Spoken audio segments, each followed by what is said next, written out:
नमस्कार दोस्तों, कल हमने पढ़ा ब्लड के बारे में। ब्लड का वॉल्यूम 5 से 6 लीटर ब्लड हमारे शरीर में होता है। ब्लड की viscosity 5 times of water, water से 5 गुना ज्यादा ये गाढ़ा होता है ब्लड हमारा।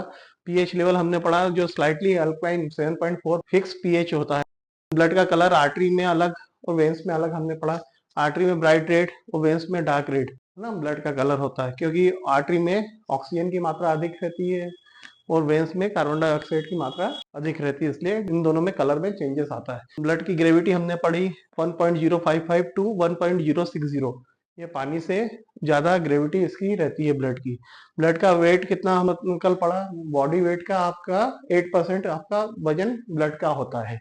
ये हमने कल पढ़ चुके हैं। इसी को कंटिन्यू करते हुए आज हम चालू कर रहे हैं ब्लड का कंपोजिशन। ब्लड कंपोजिशन, ब्लड के अंदर क्या क्या है ना?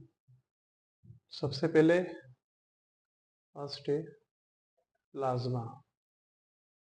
ब्लड के पानी को हम प्लाज्मा बोलते हैं। ब्लड में फर्स्ट हो गया प्लाज्मा और सेकंड हो गया सेल्स या एलिमेंट्स। ठीक है, सेल्स या एलिमेंट्स। ब्लड में प्लाज्मा का परसेंटेज कितना है?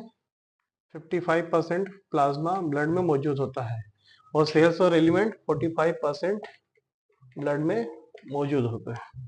प्लाज्मा अपने आप में एक सॉल्यूशन होता है। कितना प्लाज्मा होता है? तो 55% प्लाज्मा होता है। और एलिमेंट्स या सेल कितने प्रतिशत होते हैं? तो 45% एलिमेंट्स और सेल ब्लड के अंदर मौजूद होते हैं। प्लाज्मा जो रहेगा वो एक प्रकार का सॉल्यूशन है, जिसमें प्लाज्मा तीन उसमें डिवाइड होगा। प्लाज्मा में एक में वाटर रहेगा, पानी पहला, दूसरा कोई सॉलिड रहेगा और तीसरा गैस रहती है। स्मॉल अमाउंट में गैस भी मौजूद होती है। वाटर कितना? 81 टू 92% वाटर हमारे प्लाज्मा के अंदर मौजूद होता है।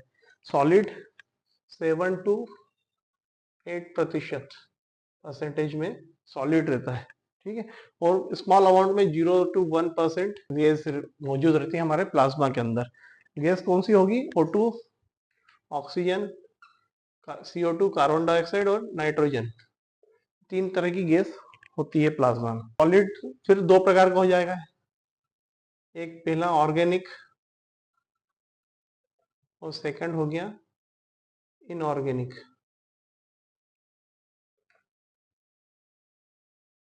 सॉलिड दो प्रकार के हो गए, पहला हो गया ऑर्गेनिक और दूसरा हो गया इनऑर्गेनिक। ऑर्गेनिक में एग्जांपल अब इतना ही याद रखो आप कि प्रोटीन है। प्रोटीन से क्या क्या बनते हैं?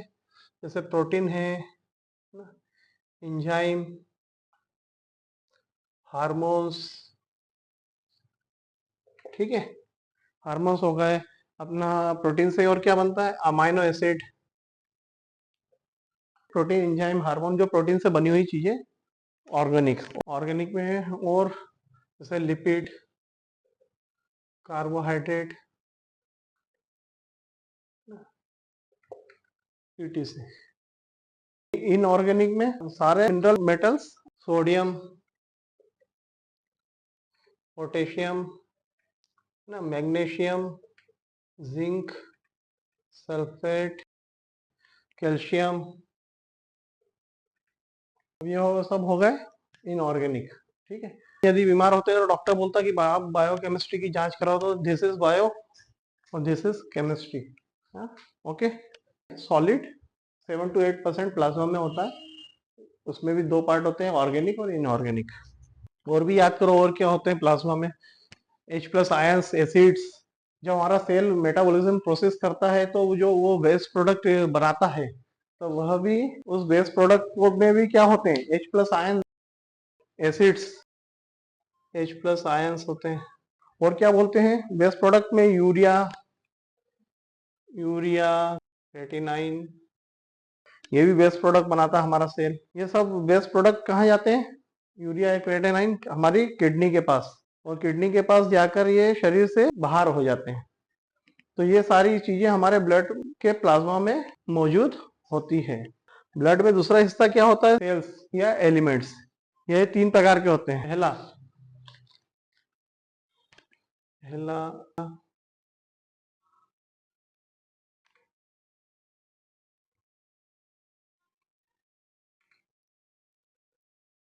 इरिथ्रोसाइट्स, सेकंड ल्यूकोसाइट्स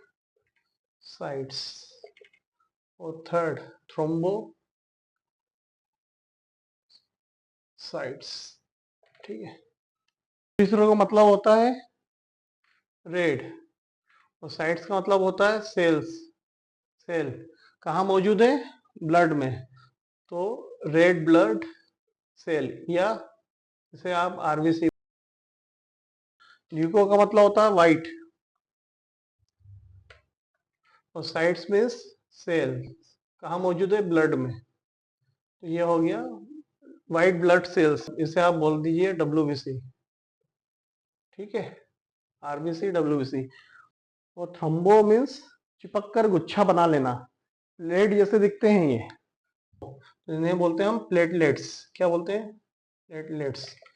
तो ये तीन प्रकार के खास सेल हमारे ब्लड में मौजूद होते हैं। Erythrocytes red blood cell RBC, leucocytes white blood cells WBC और थ्रोम्बोसाइट्स प्लेटलेट्स।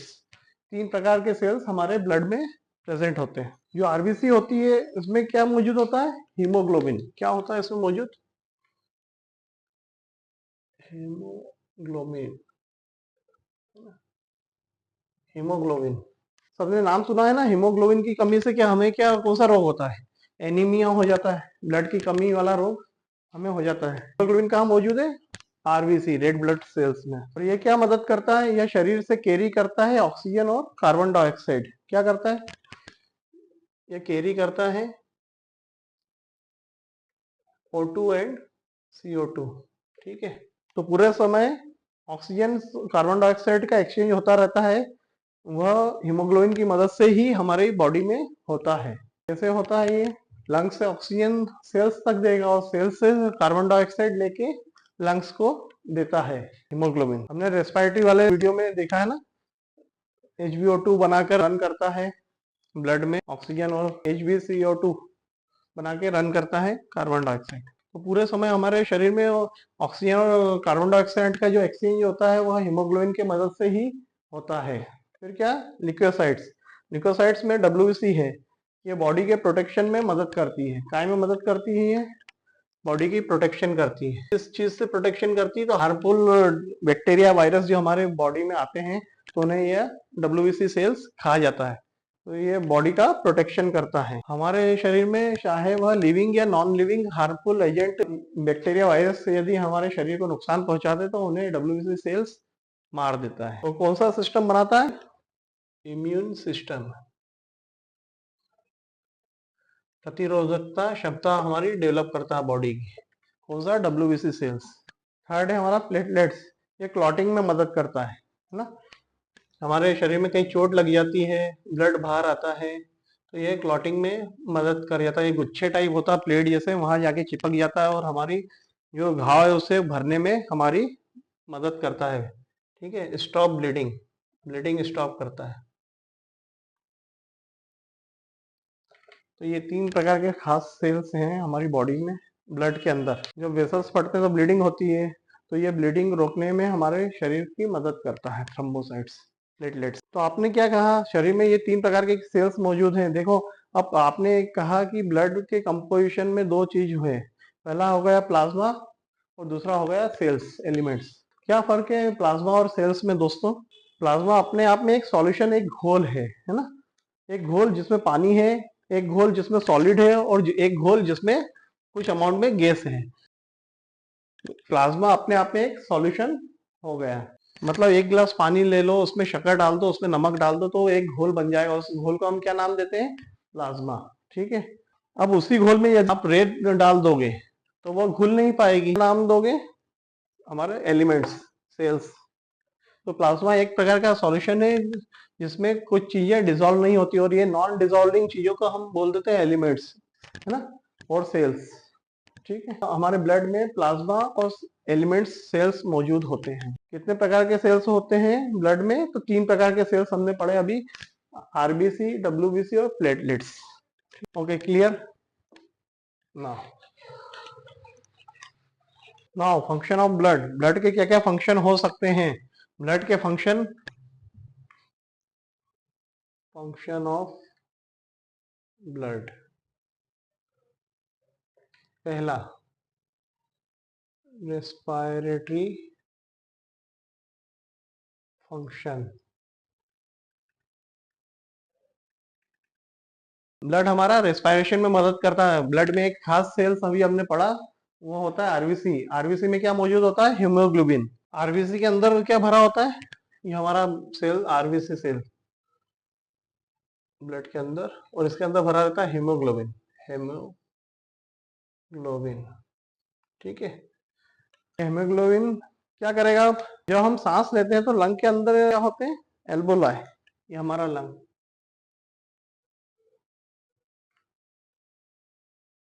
जब हम सांस लेते हैं तो ये एल्वियोलाई लंग, ठीक है।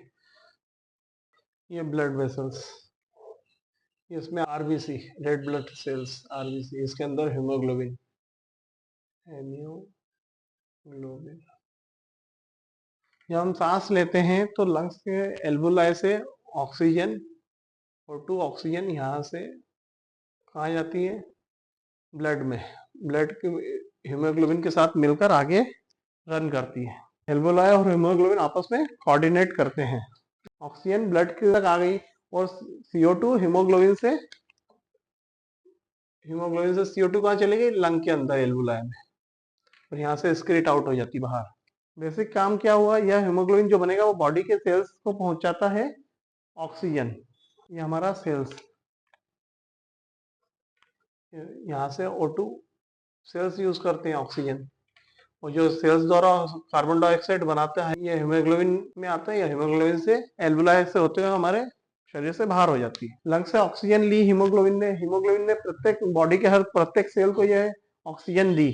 ऑक्सीजन सेल ने इसका ऑक्सीजन का यूज करके मेटाबॉलिज्म किया। मेटाबॉलिज्म करने का जो वेस्ट प्रोडक्ट कार्बन डाइऑक्साइड बने, इनने वापस से हीमोग्लोबिन को ब्लड में दी। ब्लड ने के हीमोग्लोबिन ने लंग्स के एल्वुलाई को वापस कार्बन डाइऑक्साइड दे दी। अब कार्बन डाइऑक्साइड यहाँ से हमारे नोज से बाहर हो जाएगी। तो रेस्पिरेशन में हमारी मदद करता है ब्लड। तो हम इस फंक्शन को क्या नाम देते हैं? Respiratory function. ओके, ब्लड के द्वारा रेस्पिरेशन में हमें मदद मिलती है। सेकंड, नाउ सेकंड कौन सा हुआ? Excretion function. सेकंड फंक्शन कौन सा? इज एक्सक्रीशन फंक्शन ब्लड का, ठीक है। ओके, ये मैं पहले वीडियो में आपको बता चुका हूँ कि हमारे शरीर में जितने भी मेटाबॉलिक वेस्ट प्रोडक्ट जो रहते हैं वह अपने अपने ऑर्गन के पास जाकर वहां से शरीर से बाहर होते हैं। हमने अभी देखा ब्लड ने हमारे सेल्स तक पहुंचाया ऑक्सीजन और न्यूट्रिशन, सेल्स से बनाया क्या? कुछ काम की चीजें और कुछ वेस्ट प्रोडक्ट में क्या? CO2, urea, creatine, uric acid, ये भी वेस्ट प्रोडक्ट सेल्स बनाता है। तो ब्लड क्या करेगा? जितना भी वेस्ट प्रोडक्ट है, हार्मफुल प्रोडक्ट है जो हमारे शरीर को नहीं चाहिए, उनको लेकर आगे बढ़ेगा और कहाँ जाएगा? Organ of excretion. कहाँ जाएगा? ऑर्गन ऑफ एक्सक्रिएशन, और वहां से जाके शरीर से बाहर हो जाएगा। क्या करता है? कैरी, ब्लड क्या करता है? कैरी वेस्ट प्रोडक्ट, है ना, कैरी करता है वेस्ट प्रोडक्ट को, और कहा देता है? टू ऑर्गन ऑफ एक्सक्रिएशन, ठीक है। ब्लड सभी वेस्ट प्रोडक्ट को लेकर आगे जाएगा ऑर्गन ऑफ एक्सक्रीशन तक, ठीक है। जैसे ब्लड कहाँ जाएगा? किडनी के पास, और किडनी को क्या बोलेगा कि यूरिन के साथ सारे वेस्ट प्रोडक्ट को शरीर से बाहर कर दो। इसके अलावा जैसे ब्लड CO2 को लेकर कहाँ पहुंचेगा? हमारे लंग्स के एल्वुलाई में, और एल्वुलाई को बोलेगा कि आप इसे कार्बन डाइऑक्साइड को अपने शरीर से बाहर कर दो।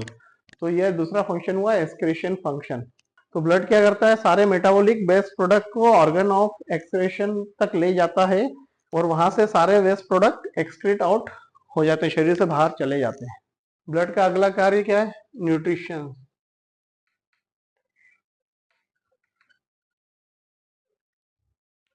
हम जो भी चीजें खाते हैं GIT ट्रैक के में जो जाता है, तो वहां से एब्जॉर्ब होके न्यूट्रिशन हमारे कहाँ जाते हैं? ब्लड के अंदर, और ब्लड इन्हें हर ऑर्गन तक हमारी पूरी बॉडी में फैलाता है इन न्यूट्रिशंस को, जिसकी मदद से ऑर्गन हमारे कार्य करते हैं, हमारे सेल्स कार्य करते हैं।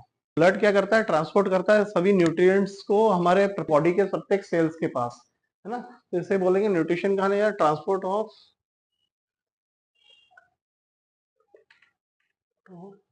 न्यूट्रिएंट्स किसके पास, सेल के पास, सेल्स के पास ले जाता है ना न्यूट्रिशंस को। हमने जो भी खाया, शरीर को जिन पोषक तत्वों की जरूरत है वह सब कहाँ चली गई, ब्लड में, और ब्लड से पूरे शरीर में चली जाएंगी न्यूट्रिशंस। ब्लड शरीर का व्हीकल है दोस्तों। व्हीकल कैसे, फंक्शन व्हीकल, व्हीकल्स कैसे हुआ, शरीर का सबसे बड़ा ट्रांसपोर्ट मीडियम है ना। क्या है, शरीर का सबसे बड़ा ट्रांसपोर्ट मीडियम है। हम जो पोषक तत्व खाते हैं खाने में, वो सब न्यूट्रिशंस बॉडी के प्रत्येक सेल को यह ट्रांसपोर्ट करता है, इसलिए यह ट्रांसपोर्ट मीडियम है। हर चीज को एक जगह से दूसरी जगह पर ट्रांसपोर्ट करना यह जानता है। ब्लड बॉडी का लार्जेस्ट ट्रांसपोर्ट मीडियम है, सबसे बड़ा ट्रांसपोर्ट मीडियम है। ब्लड के और क्या फंक्शन हो सकते हैं, ब्लड शरीर का वाटर बैलेंस मेंटेन करता है, वाटर बैलेंस मेंटेन करता है। कैसे करता है, यदि शरीर के सेल्स के पास पानी बढ़ गया, शरीर के सेल्स के पास इंक्रीज हो गया वाटर, शरीर के सेल्स है ना, ये ब्लड वेसल्स, ब्लड, इसके पास यदि पानी ज्यादा हो गया तो ये सेल्स पानी किसको दे देंगे, फ्लूइड ब्लड में, है ना। और ब्लड से ये कहाँ चले आएंगे, हमारी किडनी के पास। क्या ये किडनी, ब्लड से फ्लूइड किडनी के पास चले आएगा और किडनी इनके माध्यम से ये शरीर से बाहर कर देगी। वाटर बैलेंस मेंटेन करता है ब्लड हमारा, ठीक है, क्लियर। और क्या फंक्शन हो सकते हैं ब्लड के, ये एसिड बेस बैलेंस करता है,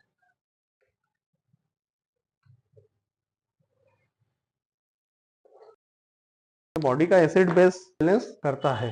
यदि शरीर में पानी ज्यादा है तो हम ये पानी किसको दे देंगे, ब्लड को। ब्लड ये पानी किसको दे देगा, हमारी किडनी को, और किडनी यूरिन के माध्यम से ये पानी शरीर से बाहर कर देगी। इसलिए ब्लड वाटर बैलेंस मेंटेन ऐसे होता है, ठीक है। जस्ट अपोजिट है दोस्तों, यदि शरीर में पानी कम होगा तो सेल्स पानी किसको नहीं देंगे, ब्लड को। यदि शरीर में पानी नहीं होगा तो सेल्स पानी ब्लड को नहीं देंगे ज्यादा। ब्लड को पानी नहीं मिलेगा तो किडनी के पास पानी कम जाएगा, किडनी के पास पानी कम जाएगा तो यूरिन फॉर्मेशन कम होगा, जैसे कि डिहाइड्रेशन में होता है। ब्लड प्रेशर डाउन हो जाता है पानी की कमी से हमारा। ये शरीर में पानी की कमी हुई तो सेल्स से पानी ब्लड में कम आएगा। यदि ये सेल्स, यदि शरीर में पानी की कमी होगी तो सेल्स से पानी कम आएगा। पानी यदि सेल्स ब्लड में कम आएगा तो किडनी के पास पानी कम जाएगा, है ना। कम जाएगा तो यूरिन का फॉर्मेशन कम होगा। तो सिंपल कॉन्सेप्ट है कि शरीर में पानी ज्यादा है तो पानी, ये पानी से हमारे सेल्स ब्लड को दे देंगे, ब्लड किडनी के माध्यम से शरीर से पानी बाहर कर देगा। और यदि पानी की मात्रा कम है शरीर में तो सेल्स ब्लड में पानी कम देंगे तो यूरिन किडनी के पास भी कम जाएगा, यूरिन फॉर्मेशन कम होगा। एक और चीज, एक प्रोसेस है और है, जैसे अभी हाल ही में उन्होंने पढ़ा था कि ब्लड का कितना होता है, पीएच लेवल फिक्स होता है। कितना होता है ब्लड का पीएच, 7.4 पीएच होता है ब्लड का।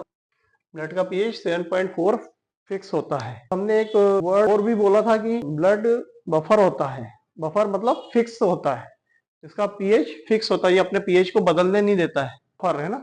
ब्लड का पीएच 7.4 होता है। तो यदि सेल्स ने बनाया बहुत सारा एसिड H+ आयंस, वो कहाँ चले गए, हमारे ब्लड में H+ आयंस, ठीक है, एसिडिक। और यहाँ से ब्लड से ये यहाँ चले गए किडनी के पास, किडनी ने यूरिन फॉर्मेशन किया, यूरिन बनाई, यूरिन के माध्यम से ये शरीर से H+ आयन एसिड बाहर कर दिया। तो ये छठा फंक्शन कौन सा हो गया, किडनी का एसिड बेस बैलेंस करता है ब्लड, ठीक है। छठा फंक्शन क्या हो गया ब्लड का, शरीर का एसिड बेस बैलेंस मेंटेन करता है। हमारे शरीर के सेल्स जो मेटाबॉलिक वेस्ट प्रोडक्ट बनाते हैं वह ब्लड को दे देते हैं। ब्लड इस एसिड को लेकर अलग अलग ऑर्गन के पास जाकर एसिड को बाहर कर देता है। जैसे किडनी के पास यूरिन बाहर करता है, लंग्स के कार्बन डाइऑक्साइड बाहर करता है।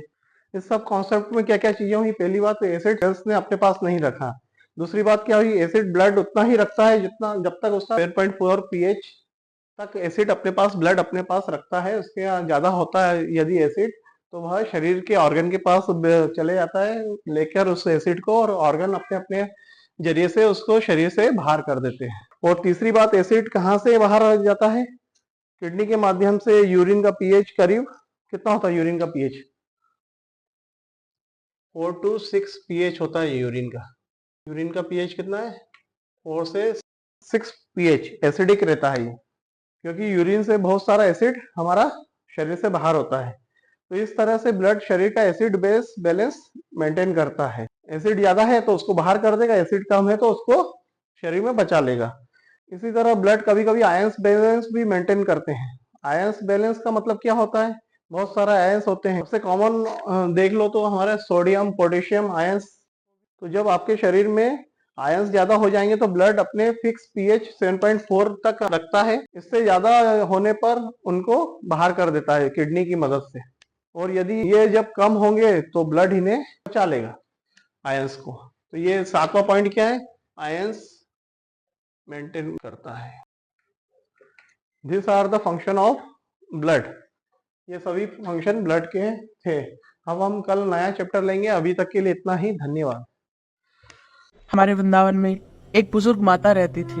अपने घर से निकाले जाने के कारण वो माता कई दिनों तक उपवास पे रही, परंतु जब आसपास की विधवा माताओं को पता चला तो उन्होंने उनके भोजन के लिए कुछ मदद की। जो वास्तविक प्रेम है वो प्रेम तो केवल श्रीधाम वृंदावन में ही है। अपने घर से निकाले जाने के बाद ये माताएं ही एक दूसरे का सहारा बन करके जी रही हैं। हाँ बेटा की याद तो आएगी, जब मन चाहेगी तो रोने लगेगी। बेटा की दुख से तो रोने लग जाएगी ना। इतनी कड़कती धूप में अपना पेट भरने के लिए इनको कई समस्याओं का सामना करना पड़ता है।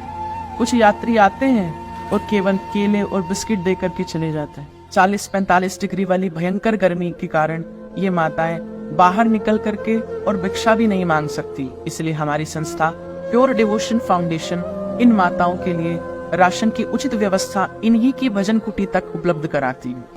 इसलिए आप सभी से प्रार्थना है कि धाम में रह करके भगवान का भजन करने वाली इन माताओं की मदद के लिए आप सभी लोग आगे आए।